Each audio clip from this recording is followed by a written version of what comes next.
En tiempos de la Reforma en México, la fe y la tradición fueron sacudidas por los cambios políticos. Los conventos cerraron sus puertas y las monjas fueron obligadas a dejar la vida que conocían. En la ciudad de Durango, una joven monja llamada Beatriz abandonó con tristeza el convento que había sido su hogar desde la adolescencia. Allí había entregado su vida a la oración, a la enseñanza y al servicio de los pobres. Su regreso a la casa familiar estuvo marcado por la soledad. Su madre había muerto años atrás y su padre, enfermo y débil, falleció apenas unas semanas después de que ella regresara. Beatriz quedó sola, sin parientes cercanos ni amigos que pudieran apoyarla. Se aferró a su fe, asistiendo a la Catedral de Durango cada día, ayudando en lo que podía y dedicando horas enteras a rezar frente al altar. En sus oraciones, siempre pedía un milagro, que algún día el convento reabriera y pudiera volver a vestir el hábito, dedicándose por completo a Dios. Pero ese milagro nunca llegó.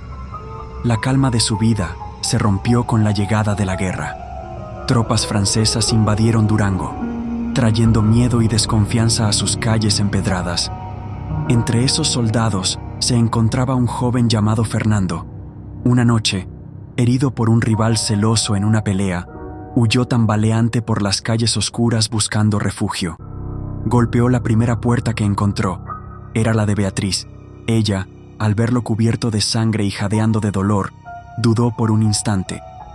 Ayudar a un enemigo podía significar la muerte, pero su corazón piadoso no le permitió abandonarlo. Lo llevó a su casa, lo escondió y limpió sus heridas. Durante días lo cuidó, llevándole comida, cambiándole las vendas y velando su descanso. Poco a poco, entre ellos nació una complicidad silenciosa. Esa cercanía se transformó en algo más profundo. Entre miradas, palabras susurradas y manos que se rozaban por accidente, surgió un amor que ambos habían prohibido. Vivieron su romance en secreto, escondidos tras cortinas cerradas y calles poco transitadas. El peligro de ser descubiertos por el ejército liberal o por los propios vecinos era constante. Un día, Fernando tomó una decisión dolorosa. Temía que su presencia pusiera en riesgo la vida de Beatriz. Le prometió que se iría por un tiempo y volvería a buscarla para llevarla lejos, donde pudieran vivir juntos sin miedo. Se despidieron con un beso lleno de lágrimas. Beatriz lo vio marcharse, sin saber que sería la última vez. Fernando fue interceptado antes de regresar. Lo apresaron y lo ejecutaron, pero la noticia jamás llegó a ella. Beatriz, ajena a su muerte, siguió esperando. Cada tarde subía al campanario de la catedral y miraba hacia el horizonte, convencida de que pronto lo vería aparecer. Su vientre crecía, esperaba un hijo de Fernando. La soledad, la tristeza y la incertidumbre la consumieron. Sin recursos y con el peso de un secreto imposible de confesar, su fe comenzó a quebrarse. Una madrugada, el sacerdote de la catedral encontró su cuerpo sin vida al pie del campanario. Había caído desde lo alto, con los brazos extendidos como si aún intentara alcanzar a su amado. Dentro de ella, su hijo también había muerto.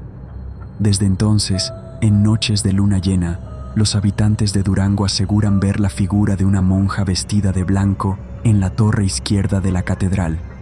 Se arrodilla, mira hacia el oeste y permanece inmóvil, como esperando a un soldado que nunca volverá.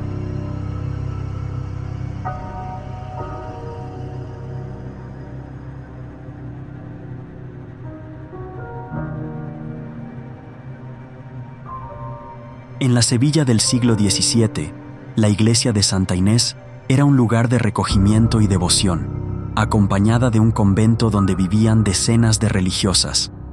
Entre ellas destacaba Sor Cecilia, una joven de voz celestial que desde muy pequeña había mostrado un don especial para el canto. Sus melodías en latín, especialmente los himnos gregorianos, atraían a fieles de toda la ciudad, quienes acudían no solo a orar, sino a deleitarse con aquella voz que parecía salida de otro mundo. Sor Cecilia había consagrado su vida a Dios y a la música sacra. Sus días transcurrían entre rezos, labores conventuales y ensayos en el coro. Se decía que cuando cantaba, el silencio absoluto caía sobre el templo, y hasta las campanas parecían esperar a que su voz terminara para poder sonar. Sin embargo, la vida de la monja dio un giro inesperado cuando una grave enfermedad comenzó a debilitarla. La fiebre y la fatiga le impidieron continuar con sus labores y finalmente dejó de participar en las misas cantadas. Aún postrada en su celda, Sor Cecilia no dejó de cantar. Durante las noches, cuando todo el convento dormía, elevaba su voz en suaves himnos que resonaban en los pasillos. Sus compañeras decían que era como escuchar un coro de ángeles. Nadie sabía si lo hacía para aliviar su dolor, para aferrarse a la fe o simplemente para seguir cumpliendo la promesa que un día hizo: cantar para Dios hasta su último aliento. Ese último aliento llegó en una madrugada fría. La encontraron con las manos cruzadas sobre el pecho, el rostro sereno y una ligera sonrisa, como si hubiera partido entonando su última nota. Fue enterrada en el cementerio del convento, y aunque su voz se apagó en la tierra, su recuerdo quedó grabado en quienes la escucharon. No pasó mucho tiempo antes de que comenzaran los rumores. Primero, fueron las monjas las que durante la noche oían claramente el canto de Sor Cecilia resonando en la iglesia. Luego, sacerdotes y fieles que acudían a rezar en horas tardías aseguraron haber escuchado la misma voz, entonando salmos en latín que parecía venir de ninguna parte y de todas a la vez. Intrigados, algunos clérigos decidieron vigilar el templo durante varias noches. Armados con faroles, recorrieron las naves, el coro y el altar mayor, siguiendo el eco de aquella voz. Nunca encontraron a nadie. Sin embargo, el canto continuaba, puro y melancólico, como si flotara en el aire. Con el paso de los años, las apariciones se hicieron más intensas. Varios testigos afirman haber visto, entre la penumbra, la silueta de una monja vestida con hábito blanco y velo, cantando junto al altar. Sus labios se movían al compás de la música y sus ojos permanecían cerrados, como en profunda oración. Al intentar acercarse, la figura se desvanecía lentamente, dejando en el ambiente un aroma inconfundible a incienso y lirios. La leyenda dice que Sor Cecilia sigue cumpliendo la promesa que hizo en vida: cantar para Dios eternamente. Hay quienes creen que su espíritu permanece atado al templo porque su amor por la música y la fe fue tan grande que ni la muerte pudo interrumpirlo. Otros opinan que su canto es un regalo para quienes lo escuchan, un recordatorio de la devoción pura y desinteresada. A día de hoy, muchos visitan la iglesia de Santa Inés con la esperanza de oírla. Algunos salen decepcionados, pues no perciben más que el silencio de un templo antiguo. Pero quienes han tenido la fortuna de escuchar aquella voz coinciden en que la experiencia es sobrecogedora. Cada nota parece acariciar el alma, y por un momento el tiempo se detiene. En las noches más tranquilas de Sevilla, cuando las calles están desiertas y el viento acaricia las vidrieras, el eco de Sor Cecilia vuelve a llenar la iglesia. Su voz, dulce y eterna, flota entre las columnas y se pierde en la bóveda, como si buscara un lugar más allá de este mundo para seguir cantando, cumpliendo así su promesa sagrada por toda la eternidad.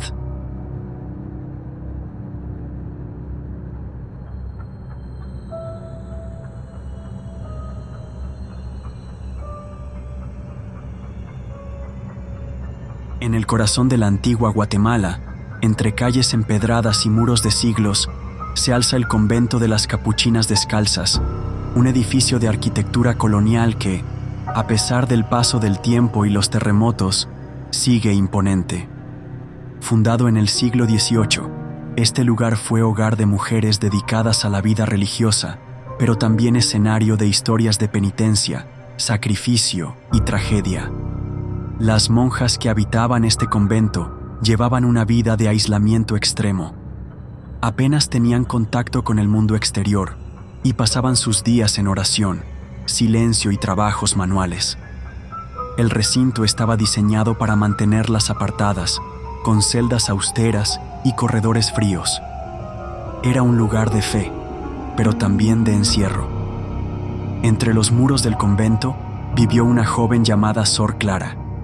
Según los relatos, su vocación no había sido una elección personal, sino una imposición familiar.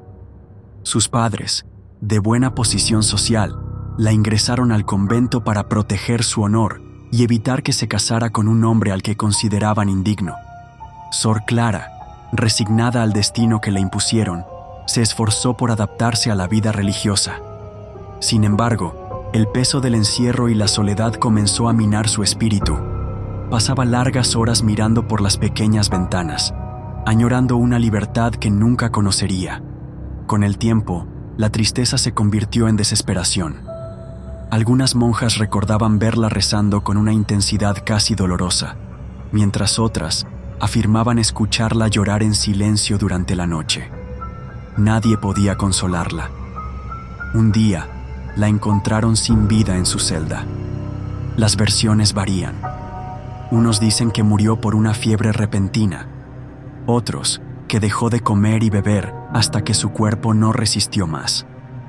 Lo cierto es que su muerte dejó un vacío inquietante entre las hermanas. Desde entonces, comenzaron los rumores. Varias monjas aseguraron haber visto a Sor Clara caminar por los pasillos en la madrugada, vestida con el hábito negro, el rostro pálido y una expresión de profunda tristeza. Con el paso de los años, el convento dejó de funcionar como tal y se convirtió en museo. Sin embargo, las historias no desaparecieron. Guías y visitantes empezaron a reportar experiencias extrañas. Una figura femenina que cruzaba una pared y se desvanecía ante sus ojos, pasos que resonaban en corredores vacíos y susurros que parecían salir de las celdas. Algunos turistas han intentado seguir a la misteriosa monja, pensando que se trataba de una recreación histórica. Pero al acercarse, descubren con horror que la figura atraviesa puertas cerradas o muros de piedra antes de desvanecerse en el aire. Los guías del museo han aprendido a convivir con la presencia. Muchos evitan permanecer solos en ciertas áreas, especialmente en la antigua zona de celdas, donde la temperatura desciende repentinamente y una sensación de tristeza profunda envuelve a quien la recorre. Incluso hay quienes afirman que, si visitas el convento en días nublados, puedes escuchar un tenue lamento que se mezcla con el sonido del viento. Es como un eco lejano que te sigue hasta que sales del edificio. Se dice que el espíritu de Sor Clara no encontró la paz porque nunca aceptó la vida que le fue impuesta. Su alma, atrapada entre los muros que la confinaron en vida, sigue recorriendo el convento en un ciclo interminable. Algunos creen que sus apariciones son una advertencia sobre las consecuencias de forzar un destino ajeno. Otros piensan que simplemente busca compañía, alguien que escuche su historia y comprenda su dolor. Sea cual sea la verdad, el convento de las Capuchinas Descalzas no es solo un museo de piedra y arte colonial. Es también un lugar donde la historia y lo sobrenatural se entrelazan, dejando a quienes lo visitan con una sensación difícil de olvidar.